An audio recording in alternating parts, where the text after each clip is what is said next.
ఇన్‌స్టాలో ఎంతో యాక్టివ్‌గా ఉంటారు నటి మంచులక్ష్మి. తన డైలీ రొటీన్, ఫిట్‌నెస్ విషయాలతో పాటు కుమార్తె విద్యా నిర్వహణకు సంబంధించిన విశేషాలను ఆమె తరచూ నెటిజన్లతో పంచుకుంటూ ఉంటారు. తాజాగా ఆమె ఓ ఆసక్తికర పోస్ట్ పెట్టారు.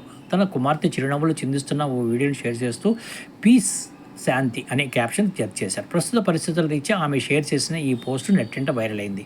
దీనికంటే ముందు ఆమె ఇన్‌స్టా స్టోరీస్‌లో మరో పోస్ట్ పెట్టారు. 2024 చివరి దశకు వస్తున్న సందర్భంగా ఓ సందేశాత్మక పోస్ట్ చేశారు.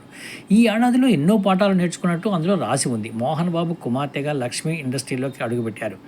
అనగనగా ఓ ధీరుడితో ఆమె తెలుగులోకి ఎంట్రీ ఇచ్చారు. దొంగల ముఠ, ఊ కొడతారా, ఉలిక్కి పడతారా, దూసుకెళ్తా, దొంగాట, గుండెల్లో గోదావరి వంటి చిత్రాలు నటించారు. గత కొంతకాలంగా ఆమె ముంబైలో ఉంటున్న విషయం తెలిసిందే. వృత్తిపరమైన పనుల రీత్యా అక్కడికి షిఫ్ట్ అయ్యారని గతంలో ఓ ఇంటర్వ్యూలో చెప్పారు. ముంబైలో అవకాశాలు ఎక్కువగా ఉంటాయి. ఆడిషన్స్లో పాల్గొనేందుకు కూడా సిద్ధంగా ఉన్నా, సినిమాలు, వెబ్ స్టోరీస్లో యాక్ట్ చేయడానికి సిద్ధంగా ఉన్నా అన్నారు లక్ష్మి.